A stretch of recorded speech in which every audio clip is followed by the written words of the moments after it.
Nabi katakan rumahku adalah surga bagiku. Padahal rumah beliau sejarah membuktikan kalau beliau sholat berjamaah sunnah dengan istri beliau, ini kepalanya sampai ke langit-langitnya. Berarti bisa dibayangkan kecilnya rumahnya beliau. Kalau beliau sujud, kakinya beliau menyentuh kepalanya Aisyah. Begitu kecilnya rumah beliau. Beliau pernah didapati anak cucu beliau Hasan Hussein pucat karena beberapa hari tidak makan. Ekonomi bukan keluarga kaya. Rumah tidak besar, tapi alhamdulillah mampu mengatakan rumahku surga bagiku.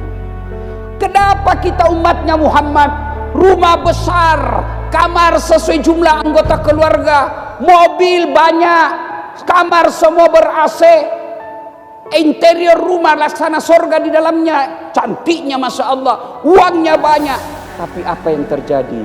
Rumahku rasanya seperti neraka. Berarti ada yang salah rumah tangga kita. Apa yang salah? Satu, salah kamu menilai rumah tangga. Kamu pikir orang kaya itu bahagia sebab bahagia harus kaya. Tidak. Kalau kaya membuat orang bahagia, tidak ada rumah tangga kaya yang cerai. Tapi berapa banyak orang kaya rumah tangganya berantakan, sementara orang miskin bahagia rumah tangganya. Saya bilang sama istri saya, harta bukan jaminan kita bahagia. Tak ada uang, tapi istri saya bilang, betul, uang tidak menjadi jaminan untuk bahagia. Tapi istri saya juga berkata, tapi tidak ada uang, susah untuk bahagia. Bilang, pintar kau sayang. Karena ada orang update status. Apa statusnya? Dia tulis, biar miskin, yang penting bahagia. Ku komenlah statusnya, saya doakan kau miskin selamanya supaya kau bahagia. Weh, langsung diblokir saya, Pak. Saya bilang, apa salahku? Kakak kau bilang, biar miskin yang penting bahagia. Ku doakanlah kau miskin terus. Inilah namanya status beleng-beleng, tidak masuk di akal. Salah niat. Maka niat berumah tangga itu Nabi sudah katakan, ayo acung tangan, siapa yang belum dapat jodoh? Adik-adik, ada yang belum dapat istri? Ada. Ini kata Nabi, nikahilah seseorang karena 4 hal. 1, lihat cantiknya, lijamaliha, lihat cantiknya. Kenapa? Cantik penting, tapi jangan prioritas. Kenapa? Cantik ada batasnya. 17 tahun, sweet 17. Kalau dia ke masjid, semua orang terpesona. Masya Allah, 17 tahun. Balik itu angka 17. Berapa? 71. Masih cantik. Keriput, belekan, tai telinga, kena stroke pula. Tidak ada lagi kok cantik. Cantik penting, tapi jangan prioritas. Kenapa? Ada batasnya. Maka cantik itu bicara cinta. Cinta itu bicara nafsu. Nafsu itu bicara keindahan. Maka tidak ada anak muda jatuh cinta sama nenek-nenek. Kenapa? Karena biar kau kaya bagaimana, tidak cantik lagi kamu, maka cinta pasti ada batasnya. Makanya Islam katakan mawaddah warahmah, cinta dan kasih sayang. Cinta itu identik dengan nafsu. Karena dia nafsu, maka cinta berbicara tentang nafsu. Maka nafsu itu disebut bulan madu. Bulan madu, Pak, 1 bulan. Kalau panjang pasti orang bilang tahun madu. Namanya bulan. Saya ditanya sama orang ustadz, bagaimana cara membedakan madu asli dengan madu palsu? Saya bilang gampang. Bawa itu madu ke rumahmu.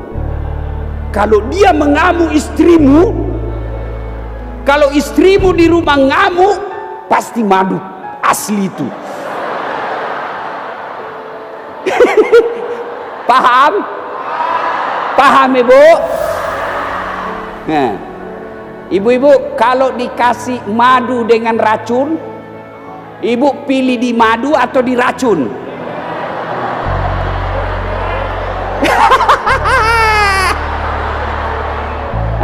Maka nikahi seseorang karena cantik. Cantik penting. Kenapa? Karena dia hampir 24 jam di depan kita. Baru bangun, dia lagi. Habis mandi keluar kamar mandi, dia lagi. Sudah pakaian mau makan, ada lagi depan dia lagi. Mau keluar rumah, dia lagi. Pulang ceria, waduh ada lagi dia. Maka kalau dia jelek casingnya, pasti cepat ganti casing. Maka perempuan yang baik kata Nabi, menyenangkan hati ketika dipandang wajahnya. Menyenangkan hati bukan karena cantik. Biar mukamu cantik tapi mulutmu kasar, mana ada orang senang? Yang enak cantik, tutur kata lembut. Assalamualaikum kakandaku Arjunaku. Itu istri saya begitu bu. Kalau saya mau pergi kerja, dia cium tanganku.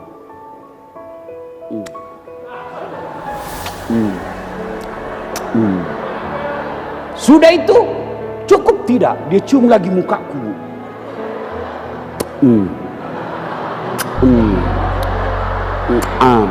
Ini agak lama. Bener. Tanya tetangga saya, sopir saya. Biasa saya malu, bukannya saya kan malu dilihat tetangga. Sudah selesai? Tidak. Dia usap lagi dadaku. Lalu dia bilang, ridhoi saya Ustaz. Dia tidak tutup pintu mobil sebelum saya bilang, iya sayang, saya ridhoi kau. Baru saya pergi, dia sambil menyanyi, ku lepas di kau pahlawan. Itu tambah-tambah, itu tambah-tambah.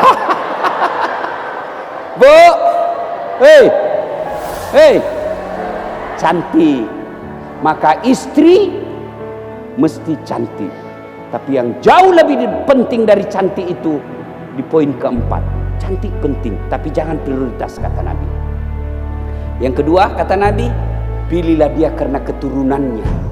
Orang Jawa berkata, bebet, bibit, bobot. Iku siopo iku rek. Itu perempuan kan begitu. Kalau dilamar dia kerja bagus gajinya, ada yang lamar usianya 25 tahun. Siapa sih? Itu 25 tahun. 30 tahun, siapa ya? 45, siapa saja.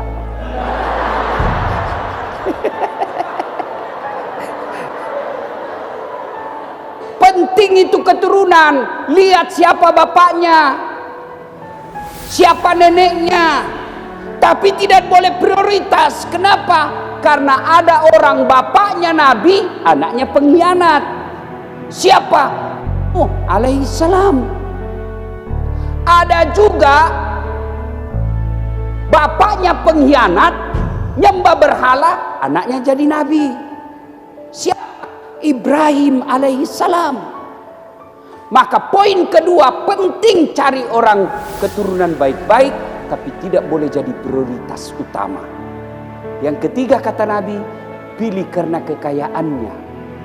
Adik-adik, cowok-cowok, tidaklah mengapa kau cari perempuan yang cantik, keturunan baik-baik, dan anak orang kaya. Dia mau Ustaz sama, saya mau sekali sama perempuan begitu Ustaz, cantik, keturunan orang baik-baik, kaya. Saya mau sekali Ustaz. Saya bilang betul. Nggak usah, pakai ini saja deh. Dia, kau mau sekali sama dia, kamu mau betul sama dia, dia juga mau sama kamu, cuma mau muntah lihat kau. 4, pilih kata Nabi karena agamanya. Kata mahasiswa saya, Ustadz, kenapa agama nomor 4? Mestinya dia nomor 1. Oh jangan salah dek, betul agama nomor 4, tapi tidak titik di situ, koma, dikasih stabilo, bol, cetak miring, huruf kapital, berarti penting sekali. Kata Nabi, utamakan agamanya, karena dengan agama kau mendapati semuanya. Ada perempuan cantik betul, tapi miskin. Ada kaya sekali, tapi mukanya hancur.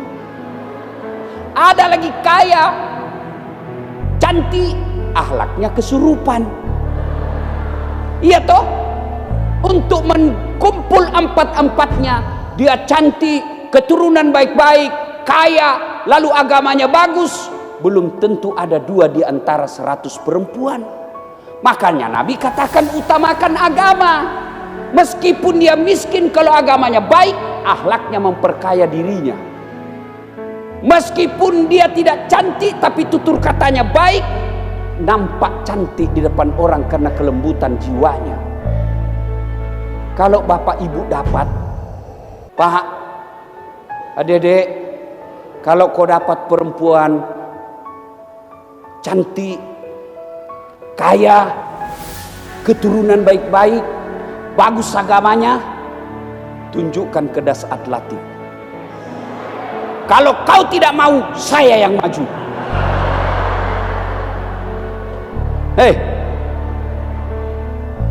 Maka utamakan agama. Begitu juga ibu-ibu, kalau nanti milih mantu. Kalau ibu sudah kaya, ngapain cari anak orang kaya? Biasanya anak orang kaya meremehkan istrinya. Kenapa? Karena dia bilang kamu orang miskin. Kalau kamu pejabat, ngapain kau cari anak pejabat? Kau sudah jadi pejabat.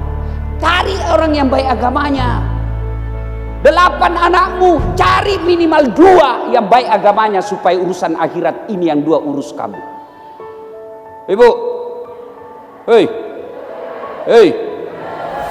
kalau kau pilih mantu yang licik, culas, malas, nanti dia gaduh itu anak mantu. 4 anakmu akur, saudara dia saling menghormati, tapi dapat istri provokator.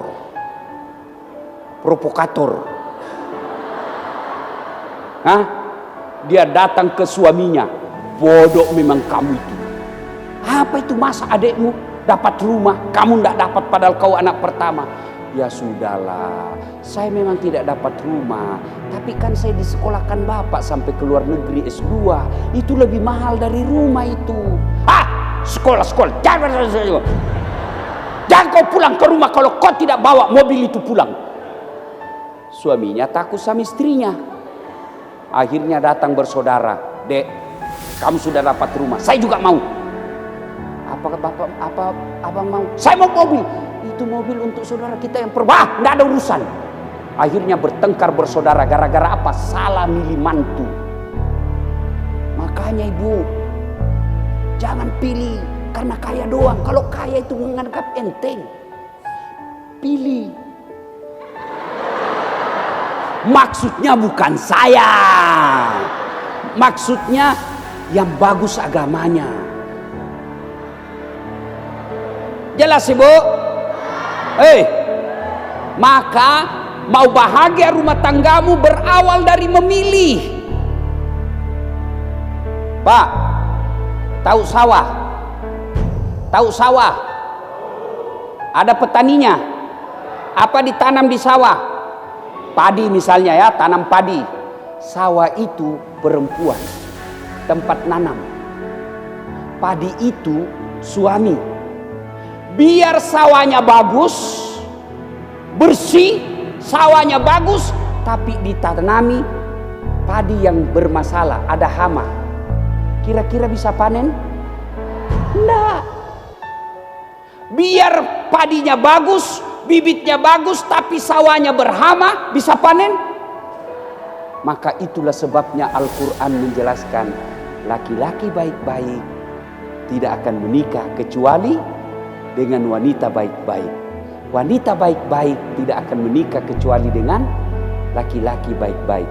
Adik-adik sekalian, kalau kau mau mendapat istri yang baik, syarat pertama kau dulu yang harus baik. Cewek-cewek, kalau kau mau dapat laki-laki yang baik, kamu dulu yang harus baik. Nggak usah kau update status, mudah-mudahan dapat jodoh orang baik. Nggak. Bagaimana? Biasa kan yang bikin status beleng-beleng. Pagi-pagi jogging, status pagi jam 7. Siang OTW mall. Sore OTW nonton bareng. Maghrib OTW gunting kuku. Mau tidur jam 9, semoga dapat suami yang bisa jadi imam dalam hidupku. Bagaimana kau dapat imam, tidak pernah kau datang ke pesantren?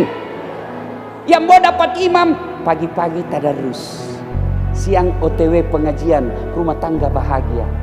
Sore alhamdulillah khatam 2 juz. Maghrib alhamdulillah selesai sholat taubat. Insya Allah kau dapat imam.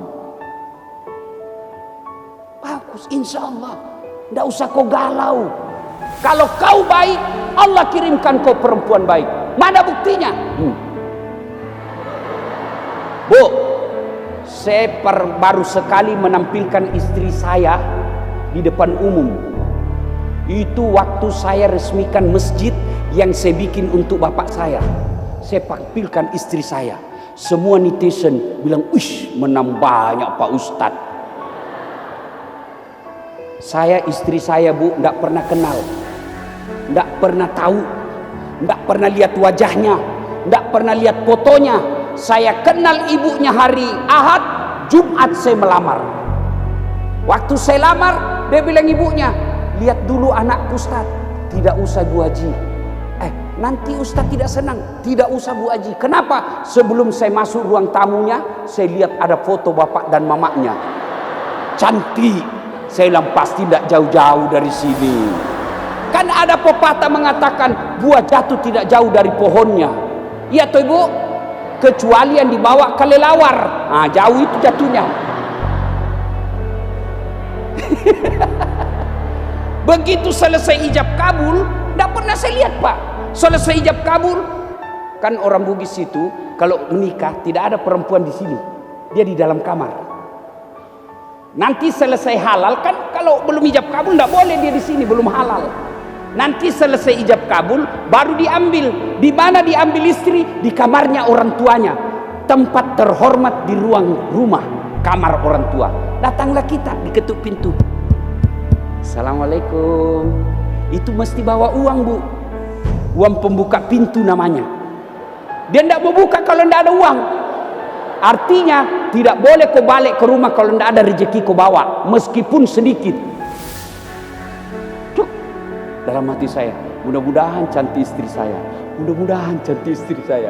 Begitu dibuka pintu, Masya Allah, cantik, hafal Quran. Tidak pernah ketemu. Ada orang 5 tahun pacaran, hampir tiap hari sama. Selesai menikah, baru 1 tahun saling menghina di medsos, berakhir dengan perceraian dan saling mempermalukan. Kenapa? Terlalu lama kau pacaran. Pacaran itu membuat orang buta hati dan keras hati. Maka Bu, kalau ada yang suka anakmu, kasih nikah.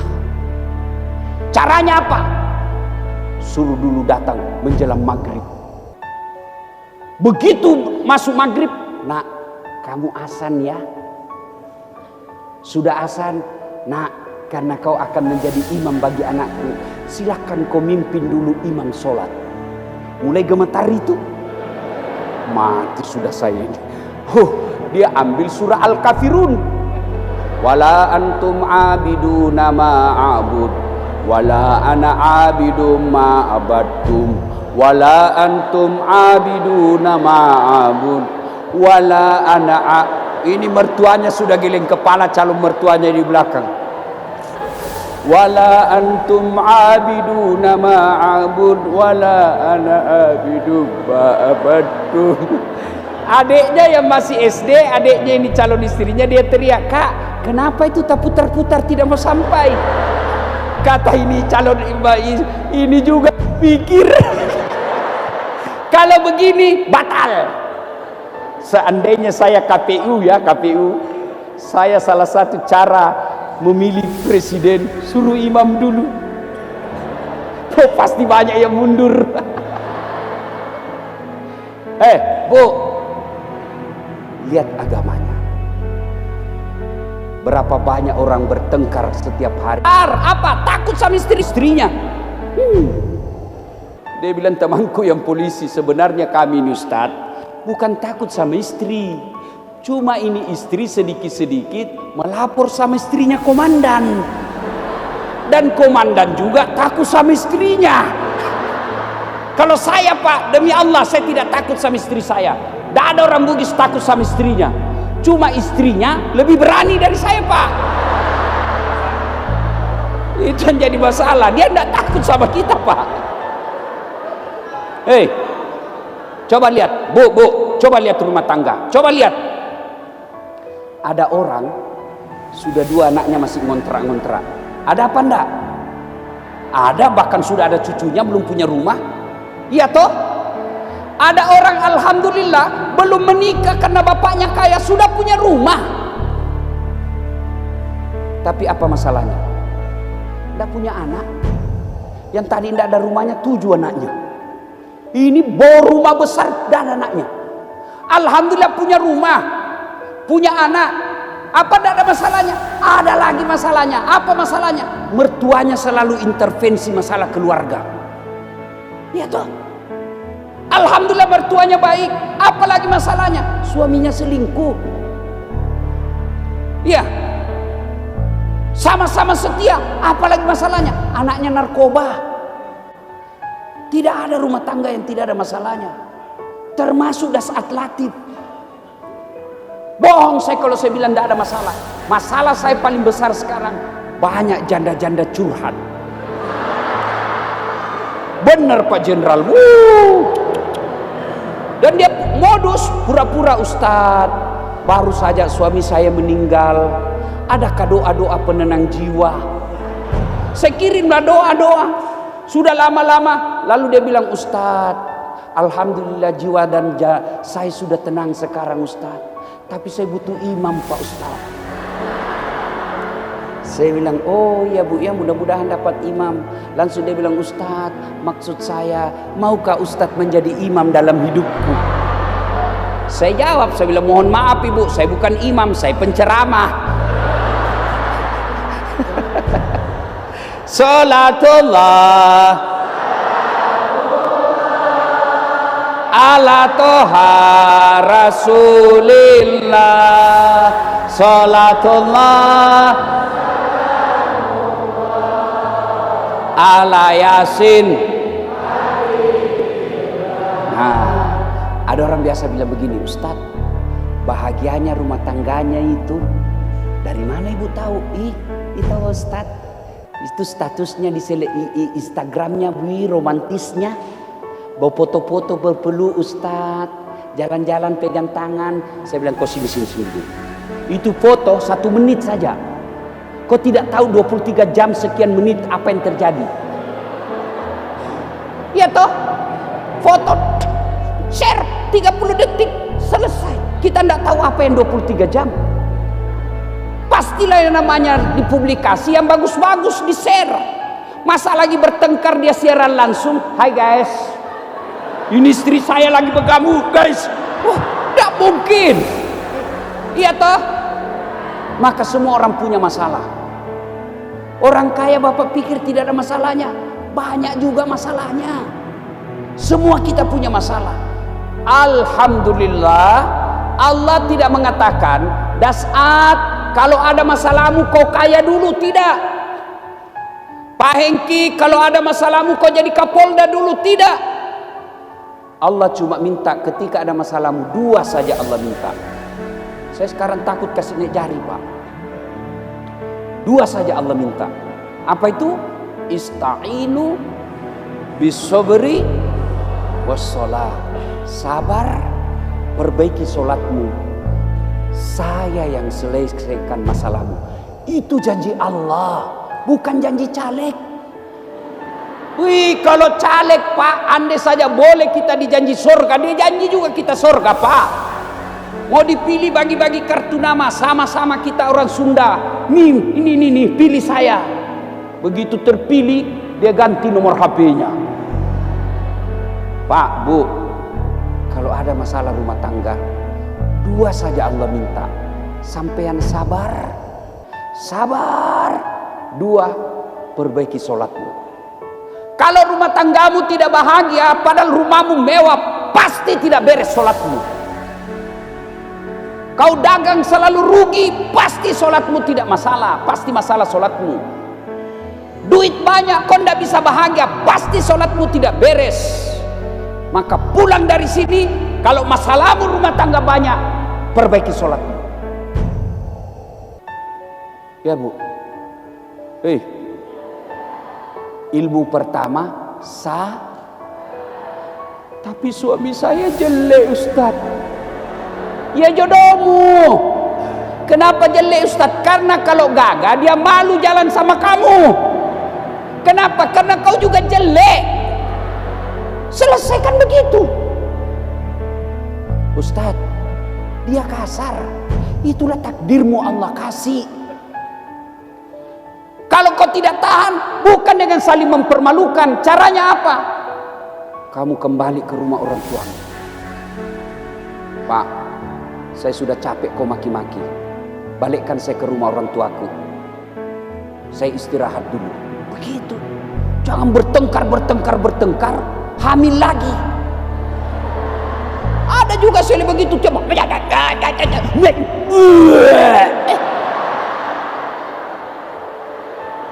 Ibu ketawa karena begitu toh. Pasti kalau rumah tanggamu dihiasi dengan kesabaran, pasti bahagia. Kalau sholatmu sudah sholat tapi rumah tanggamu masih masalah, berarti sholatmu belum beres. Saya sholat, Ustaz, betul sholat, tapi kau main-main. Allahu Akbar.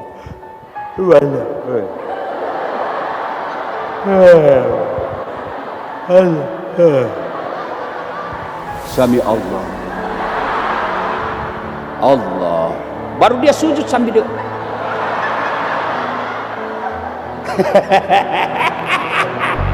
Kau bayangkan diri sendiri tah? Ya wajar kau 30 tahun sholat, 30 tahun berumah tangga tidak bisa bahagia. Kenapa? Sholat kau tidak beres. Malah ada ibu-ibu yang tanya, Ustaz, boleh kan tidak pakai BH? Kenapa bisa, Ibu? Dia bilang, rumah saya kan kecil, Ustaz, panas. Ya boleh. Cuma itu menunjukkan kamu tidak ikhlas. Bagaimana ya kalau tidak pakai itu ruku? Wah, terlempar-lempar.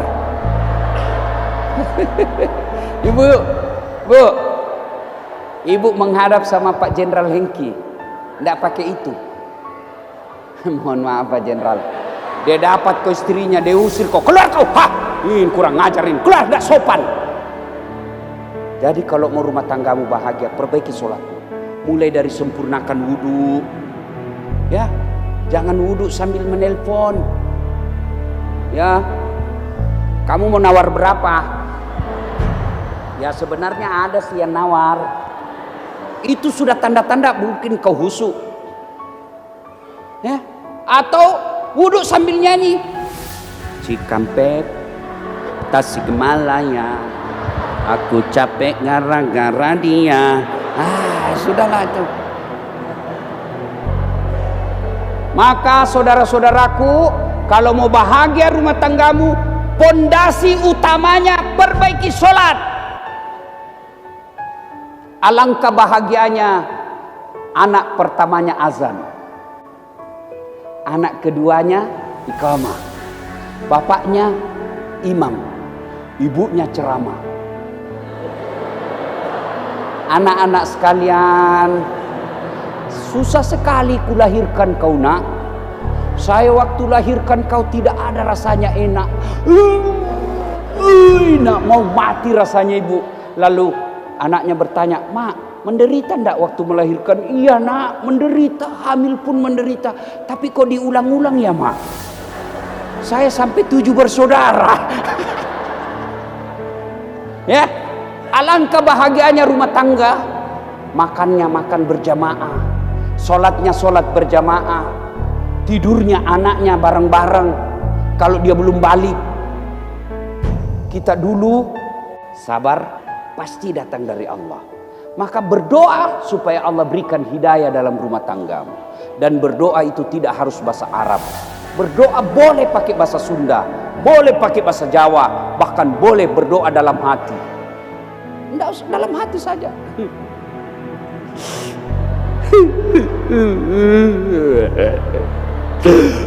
Amin. Oh, ternyata doanya baru saja dia dapat WhatsApp lope-lope dalam HP suaminya. Doalah, ya Allah, tidak mungkin aku bisa menjaga suamiku. Engkau maha menjaga. Aku titip suamiku, jagalah dia 24 jam ya Allah. Buat hatinya terpesona kepadaku. Buat kepalanya pening kalau dia tidak telepon saya dalam 2 jam.